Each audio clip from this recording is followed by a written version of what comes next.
ರಾಹು ಕುಂಭರಾಶಿಯಲ್ಲಿ ಅವರದ್ದೇ ನಕ್ಷತ್ರ ಶತಭಿಷ ನಕ್ಷತ್ರದಲ್ಲಿ ಇಷ್ಟು ದಿನ ಸಂಚಾರವನ್ನು ಮಾಡ್ತಾ ಇದ್ದರು. ಇದೇ ಆಗಸ್ಟ್ 3ನೇ ತಾರೀಕು ಶತಭಿಷ ನಕ್ಷತ್ರದಿಂದ ಧನಿಷ್ಠ ನಕ್ಷತ್ರಕ್ಕೆ ಎಂಟ್ರಿಯನ್ನು ಪಡೆದುಕೊಳ್ತಾರೆ. ಇದೊಂದು ಸಾಮಾನ್ಯ ಬದಲಾವಣೆಯಲ್ಲ.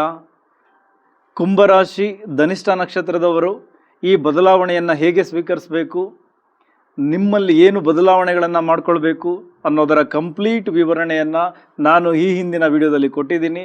ಈ ವಿಡಿಯೋದಲ್ಲಿ ಕುಂಭರಾಶಿ ಶತಭಿಷ ನಕ್ಷತ್ರ ಜೊತೆಗೆ ಪೂರ್ವಭಾದ್ರ ನಕ್ಷತ್ರ ಇಬ್ಬರಿಗೂ ಕೂಡ ತಿಳಿಸ್ತಾ ಇದ್ದೇನೆ. ವಿಡಿಯೋವನ್ನು ಸ್ಕಿಪ್ ಮಾಡಬೇಡಿ. ಇದೊಂದು ರೀತಿ ನಿಮ್ಮ ಜೀವನದ ಒಟ್ಟು ಆಟವನ್ನೇ ಬದಲಾಯಿಸಿಕೊಳ್ಳುವಂತಹ ಸಮಯ. ಅದರ ಜೊತೆಗೆ ಸಾಕಷ್ಟು ಎಚ್ಚರಿಕೆಗಳನ್ನು ಕೂಡ ತೆಗೆದುಕೊಳ್ಬೇಕು. ಎಲ್ಲವನ್ನ ಈ ವಿಡಿಯೋದಲ್ಲಿ ನೋಡೋಣ.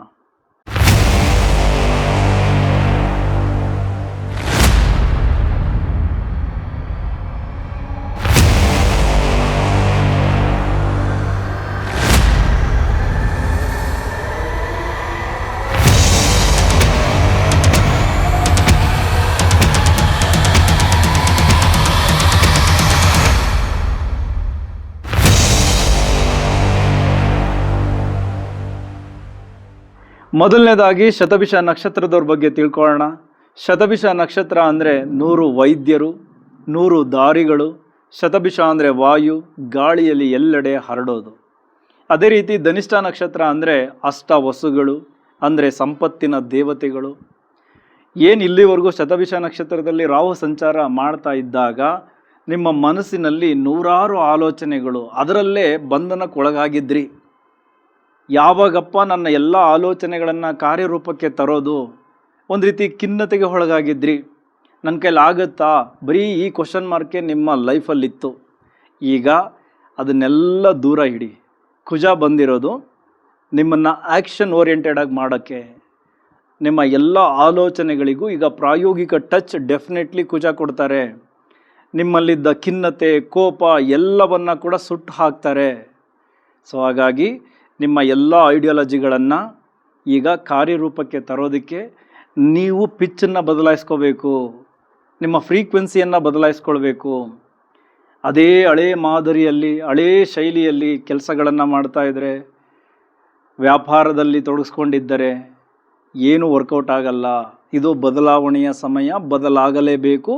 ನಿಮ್ಮ ಆಲೋಚನೆಗಳು ಕೂಡ, ನಿಮ್ಮ ಆಸಕ್ತಿಗಳು ಕೂಡ, ನಿಮ್ಮ ಕೆಲಸ ವೈಖರಿಗಳು ಕೂಡ ಬದಲಾಗಬೇಕು. ಬದಲಾಯಿಸ್ತಾರೆ ಕುಜ. ಅದಕ್ಕೆ ನೀವು ಮಾನಸಿಕವಾಗಿ ಸಿದ್ಧತೆ ಮಾಡಿಕೊಳ್ಬೇಕು. ಓಕೆ, ಗೃಹಿಣಿಯರು ಮನೆಯಲ್ಲೇ ಕೂತ್ಕೊಂಡು ಹೇಗೆ ಸಂಪಾದನೆ ಮಾಡ್ಬೋದು ಅದರ ಕಡೆ ಆಸಕ್ತಿ ಕೊಡಿ. ವ್ಯಾಪಾರಸ್ಥರು ನಿಮ್ಮ ಬಿಸ್ನೆಸ್ಸನ್ನು ಇನ್ನೊಂದು ಲೆವೆಲ್ಗೆ ತಗೊಂಡೋಗೋದು ಹೇಗೆ ಅದರ ಕಡೆ ಚಿಂತನೆ ಕೊಡಿ. ಸರ್ಕಾರಿ ಅಧಿಕಾರಿಗಳು ನಿಮ್ಮ ಕೆಲಸದ ವೈಖರಿಯಲ್ಲಿ ಏನು ಅಡ್ವಾನ್ಸ್ ನಾನು ಡೆವಲಪ್ ಆಗಬೇಕು, ಏನು ಟೆಕ್ನಾಲಜಿಗಳನ್ನು ಬಳಸ್ಕೊಳ್ಬೇಕು ಅದರ ಕಡೆ ಗಮನ ಕೊಡಿ. ಪ್ರೈವೇಟ್ ಎಂಪ್ಲಾಯೀಸ್ ನಿಮ್ಮ ಸ್ಕಿಲ್ ಮತ್ತಷ್ಟು ಜಾಸ್ತಿ ಆಗಬೇಕು. ಈ ಅಡ್ವಾನ್ಸ್ ಟೆಕ್ನಾಲಜಿಯನ್ನು ಬಳಸ್ಕೊಂಡು ನೀವು ನಿಮ್ಮ ಬಾಸ್ ಗಮನ ಸೆಳಿಬೇಕು. ಸೊ ಇದೆಲ್ಲ ಮಾಡಿಕೊಳ್ಳೋದಕ್ಕೆ ಇದು ಒಳ್ಳೆಯ ಸಮಯ. ಅದಕ್ಕೆ ಕುಜನ ಸಪೋರ್ಟ್ ಇದೆ, ರಾಹುವ ಸಪೋರ್ಟ್ ಇದೆ. ಸೊ ಇದನ್ನು ನೀವು ಆ ರೀತಿ ಬಳಸ್ಕೊಳ್ಬೇಕು.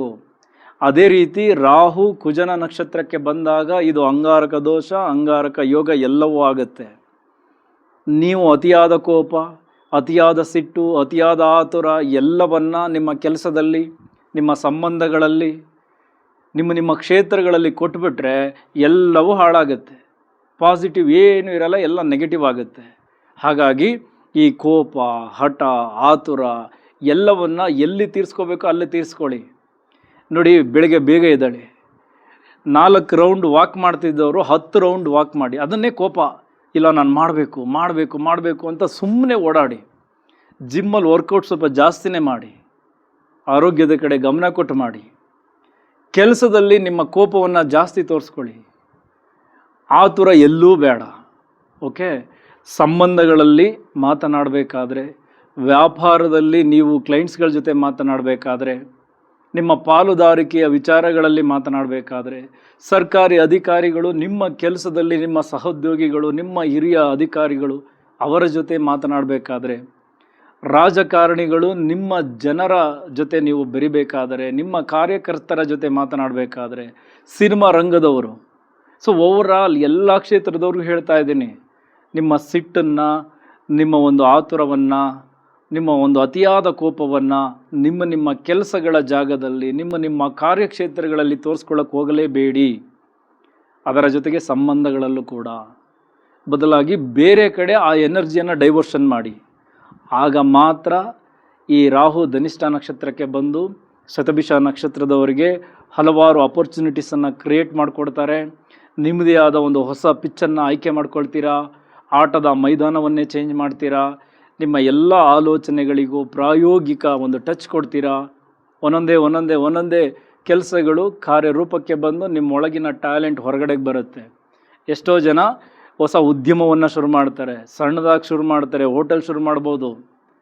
ಏನೋ ಅವರವರ ಒಂದು ಆಲೋಚನೆಗೆ ತಕ್ಕಂತೆ ಡೆಫಿನೆಟ್ಲಿ ಮಾಡ್ತಾರೆ. ಯಾರು ಪಾಸಿಟಿವ್ ಆಗಿ ಇದನ್ನು ಬಳಸ್ಕೊಳ್ತಾರೋ ಅವರು ಖಂಡಿತ ಮಾಡ್ತಾರೆ. ಸೊ ಇದು ನಿಮ್ಮ ಸಂಪತ್ತನ್ನು ಜಾಸ್ತಿ ಮಾಡಿಕೊಳ್ಳುವಂತಹ ಸಮಯ. ಸೊ ಹಾಗಾಗಿ ಸುಮ್ಮನೆ ಕೂರಕ್ಕೆ ಹೋಗಬೇಡಿ. ಹಾಗೆ ಇನ್ನೊಂದು ತಿಳ್ಕೊಳ್ಳಿ, ರಾಹು ಶತಭಿಷ ನಕ್ಷತ್ರದಲ್ಲಿದ್ದಾಗ ನಮ್ಮೊಳಗಡೆ ಒಂದು ರೀತಿಯ ಅಹಂಕಾರ ಭಾವ ಜಾಸ್ತಿ ಆಗಿತ್ತು. ನನಗೆ ಎಲ್ಲ ಗೊತ್ತಿದೆ ಅನ್ನುವಂತಹ ಆ್ಯಟಿಟ್ಯೂಡ್ ಇತ್ತು, ಅತಿಯಾದ ಹಠ ಎಲ್ಲವೂ ಜಾಸ್ತಿ ಆಗಿತ್ತು. ಈಗ ಕುಜ ಅಂದರೆ ಧನಿಷ್ಠ ನಕ್ಷತ್ರದ ಅಧಿಪತಿ ಕುಜ ಅದನ್ನೆಲ್ಲ ಕಟ್ ಮಾಡ್ತಾರೆ. ಸೊ ನಿಮ್ಮನ್ನು ಒಂದು ಪ್ರಾಯೋಗಿಕ ವಿಚಾರಗಳಿಗೆ ಮುಂದೆ ಮಾಡಿ ನಿಮ್ಮಲ್ಲಿದ್ದಂತಹ ಅಹಂಕಾರ, ನಿಮ್ಮಲ್ಲಿದ್ದಂತಹ ಹಠ ಅಥವಾ ನನಗೆ ಎಲ್ಲ ಗೊತ್ತಿದೆ ಅನ್ನುವಂತಹ ಸ್ವಭಾವ, ಆ ಎಲ್ಲದರ ಲಯವನ್ನು ಕಟ್ ಮಾಡಿ ನಿಮ್ಮನ್ನು ಪ್ರಾಯೋಗಿಕವಾಗಿ ಕೆಲಸಗಳತ್ತ ಮುಂದಾಗಿ ಅಂತ ಒಂದು ರೀತಿ ಪುಷ್ ಮಾಡ್ತಾರೆ. ಸೊ ನೀವು ಇದನ್ನು ಸರಿಯಾಗಿ ಬಳಸ್ಕೊಂಡಾಗ ಮಾತ್ರ ಈ ಬದಲಾವಣೆಯು ನಿಮ್ಮ ಬದುಕಿನಲ್ಲಿ ಖಂಡಿತ ಬದಲಾವಣೆಯನ್ನು ತರುತ್ತೆ. ಓಕೆ, ಸೊ ಎಲ್ಲರೂ ಈ ಒಂದು ಬದಲಾವಣೆಯನ್ನು ಸರಿಯಾಗಿ ಬಳಸ್ಕೊಳ್ಳಿ, ಸ್ಪೆಷಲಿ ಕುಂಭರಾಶಿಯ ಶತಭಿಷ ನಕ್ಷತ್ರದವರು. ಈಗ ಕುಂಭರಾಶಿ ಪೂರ್ವಭಾದ್ರ ನಕ್ಷತ್ರದವ್ರ ಬಗ್ಗೆ ತಿಳ್ಕೊಳ್ಳೋಣ. ಈ ಪೂರ್ವಭಾದ್ರ ನಕ್ಷತ್ರಕ್ಕೆ ಗುರು ಅಧಿಪತಿ ಆಗ್ತಾರೆ. ಗುರು ಅಂದರೆ ಜ್ಞಾನಕಾರಕ, ಸಾಂಪ್ರದಾಯಿಕ ವಿಚಾರಗಳು, ರಾಜಪಥದಲ್ಲಿ ನಡೆಯೋದು. ಆದರೆ ರಾಹು ಅಂದರೆ ಸಾಂಪ್ರದಾಯಗಳನ್ನು ಮೀರೋದು, ಶಾರ್ಟ್ಕಟ್ಗಳನ್ನು ಹುಡುಕೋದು. ಅದರ ಜೊತೆಗೆ ಕುಜ ಆ್ಯಕ್ಷನ್ ಓರಿಯೆಂಟೆಡ್. ಇನ್ನು ಪೂರ್ವಭಾದ್ರ ನಕ್ಷತ್ರ ಅಂದರೆ ಅಗ್ನಿ ಸ್ನಾನ, ಅಂದರೆ ತನ್ನನ್ನೇ ತಾನು ಸುಟ್ಟುಕೊಂಡು ಮತ್ತೆ ಹೊಸದಾಗಿ ಬೆಳೆಯೋದು. ಸೊ ಕಂಪ್ಲೀಟ್ ಆಗಸ್ಟಿಂದ ನಿಮ್ಮ ಅದೆಷ್ಟೋ ವಿಚಾರಗಳನ್ನು ನೀವೇ ಸುಟ್ಟು ಹಾಕಿಬಿಡ್ತೀರಾ. ಅದು ಹಳೆಯ ಸ್ನೇಹಿತರಿರ್ಬೋದು, ಹಳೆಯ ಸಂಬಂಧಗಳಿರಬಹುದು, ಅಥವಾ ನಿಮ್ಮೊಳಗಡೆ ಇರುವಂತಹ ಹಲವಾರು ನೆಗೆಟಿವ್ ವಿಚಾರಗಳಿರ್ಬೋದು. ಎಲ್ಲವನ್ನು ಒಂದೊಂದೇ ಸುಟ್ಟು ಹಾಕಿ ನಿಮ್ಮಲ್ಲೇ ಒಂದು ಹೊಸ ಹುಟ್ಟನ್ನು ಪಡೆದುಕೊಳ್ತೀರಾ. ನಿಮ್ಮ ಜ್ಞಾನಕ್ಕೆ ಟೆಕ್ನಾಲಜಿಯ ಟಚ್ಗಳನ್ನು ಕೊಡ್ತೀರಾ. ಸೊ ಈಗ ನಿಮ್ಮ ಜ್ಞಾನ ಒಂದು ಸೇಲೆಬಲ್ ಪ್ರಾಡಕ್ಟ್ ಆಗಿ ಈ ಒಂದು ಕಾಲಘಟ್ಟವನ್ನು ಒಂದು ಸಂಪತ್ತಿನ ವಿಚಾರವಾಗಿ, ಅಂದರೆ ಹಣ ಗಳಿಸುವ ವಿಚಾರವಾಗಿ ಮಾಡ್ಕೊಳ್ತೀರಾ. ಅದೇ ರೀತಿ ಪೂರ್ವಭಾದ್ರ ನಕ್ಷತ್ರದವ್ರಿಗೆ ಇನ್ನೊಂದು ವಿಶೇಷ ಶಕ್ತಿ ಇದೆ. ಅದೇನೆಂದರೆ ಸಿಕ್ಸ್ ಸೆನ್ಸ್ ತುಂಬ ಚೆನ್ನಾಗಿ ವರ್ಕ್ ಆಗುತ್ತೆ. ಈ ಸಮಯದಲ್ಲಿ ಕೆಲವು ಮುನ್ಸೂಚನೆಗಳು ನಿಮಗೆ ಸಿಕ್ಬಿಡ್ತದೆ. ಅಂದರೆ ನಾನು ಇಲ್ಲಿ ಕೆಲಸ ಮಾಡಿದ್ರೆ ಸಕ್ಸಸ್ ಆಗ್ತೀನಾ, ಅಥವಾ ಅವರು ಒಳ್ಳೇದು ಮಾಡೋಕ್ಕೆ ಬಂದಿದ್ದಾರಾ, ಕೆಟ್ಟದ್ದು ಮಾಡೋಕ್ಕೆ ಬಂದಿದ್ದಾರಾ, ಯಾರು ಒಳ್ಳೆಯವರು ಯಾರು ಕೆಟ್ಟವರು, ಓವರಾಲ್ ಒಂದು ಒಳ್ಳೆಯ ಏನು ಮುನ್ಸೂಚನೆಗಳು ಡೆಫಿನೆಟ್ಲಿ ಸಿಗುತ್ತೆ. ಮನಸ್ಸು ನಿಮಗೆ ಕೊಡುವಂತಹ ಸೂಚನೆಗಳನ್ನು 2-3 ಸಾರಿ ಅದರ ಬಗ್ಗೆ ಯೋಚನೆ ಮಾಡಿ ನಿರ್ಧಾರಕ್ಕೆ ಬನ್ನಿ. ಡೆಫಿನೆಟ್ಲಿ ಅದು ನಿಮಗೆ ಈ ಕಾಲಘಟ್ಟದಲ್ಲಿ ವರ್ಕ್ ಆಗುತ್ತೆ. ಒಂದೇ ಒಂದು ಅತಿಯಾದ ಆತುರದಿಂದ ದೊಡ್ಡ ಮಟ್ಟದ ಸಾಲಗಳನ್ನು ಮಾಡಲಿಕ್ಕೆ ಹೋಗಬೇಡಿ. ಅದೊಂದು ದೊಡ್ಡ ಹೊಡೆತ ಆಗಬಹುದು ಈ ಒಂದು ಕಾಲಘಟ್ಟದಲ್ಲಿ. ಸೊ ಹಾಗಾಗಿ ಸಾಲ ಮಾಡಬೇಕಾದ್ರೆ ಎಚ್ಚರಿಕೆ ಅಗತ್ಯ. ಹಣಗಳನ್ನು ನೀವು ಬಳಕೆ ಮಾಡ್ಕೊಳ್ಬೇಕಾದ್ರೂ ಕೂಡ ತುಂಬ ಎಚ್ಚರಿಕೆಗಳ ಅಗತ್ಯ. ನಿಮ್ಮ ಜ್ಞಾನಕ್ಕೆ ಒಂದು ವಿಶೇಷ ಟೆಕ್ನಾಲಜಿಯ ಟಚ್ ಕೊಡಿ. ಡೆಫಿನೆಟ್ಲಿ ಎಲ್ಲರೂ, ಅದು ಗೃಹಿಣಿಯರಿರಲಿ, ಸರ್ಕಾರಿ ಅಧಿಕಾರಿಗಳಿರಲಿ, ರಾಜಕಾರಣಿಗಳಿರಲಿ, ಸಿನಿಮಾ ಕ್ಷೇತ್ರದವರು ಇರಲಿ, ಪ್ರೈವೇಟ್ ಎಂಪ್ಲಾಯೀಸ್ ಇರಲಿ, ಎಲ್ಲರೂ ಅಷ್ಟೇ ನಿಮ್ಮೊಳಗಡೆ ಒಂದು ವಿಶೇಷವಾದ ಜ್ಞಾನ ಇದೆ. ಆ ಜ್ಞಾನಕ್ಕೆ ಹೊಸ ರೂಪ ಕೊಡುವಂತಹ ಸಮಯ. ನಿಮ್ಮ ಹಳೆಯ ಎಲ್ಲ ವಿಚಾರಗಳನ್ನು, ಅದು ಸೋಮಾರಿತನ ಇರಲಿ, ಅಥವಾ ಬೇಗ ಇತರರನ್ನು ನಂಬೋದಿರಲಿ, ಅಥವಾ ಬೇಡದ ಸಂಬಂಧಗಳಿರಲಿ, ಅದು ಎಲ್ಲವನ್ನು ಈಗ ಸುಟ್ಟಾಕ್ತೀರಾ. ಹೊಸ ವ್ಯಕ್ತಿಯಾಗಿ ಪ್ರಪಂಚಕ್ಕೆ ತೋರಿಸ್ಕೊಳ್ತೀರಾ. ಜೊತೆಗೆ ಫೈನಲ್ ಆಗಿ ನಿಮ್ಮ ಜ್ಞಾನವನ್ನು ಒಂದು ಸೇಲಬಲ್ ಪ್ರಾಡಕ್ಟಾಗಿ ಖಂಡಿತ ಮಾಡ್ಕೊಳ್ತೀರಾ, ಕರೆಕ್ಟಾಗಿ ಬಳಸ್ಕೊಂಡರೆ.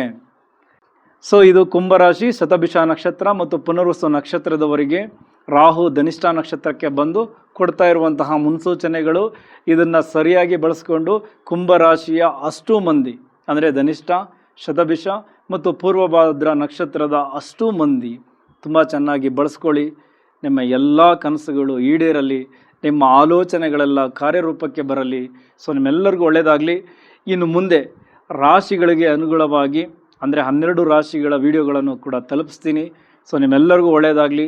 ಇಲ್ಲಿವರೆಗೂ ವಿಡಿಯೋ ನೋಡೋದಕ್ಕೆ ಧನ್ಯವಾದಗಳು. ಮುಂದಿನ ವಿಡಿಯೋದಲ್ಲಿ ಮತ್ತೆ ಸಿಗೋಣ. Thank you very much.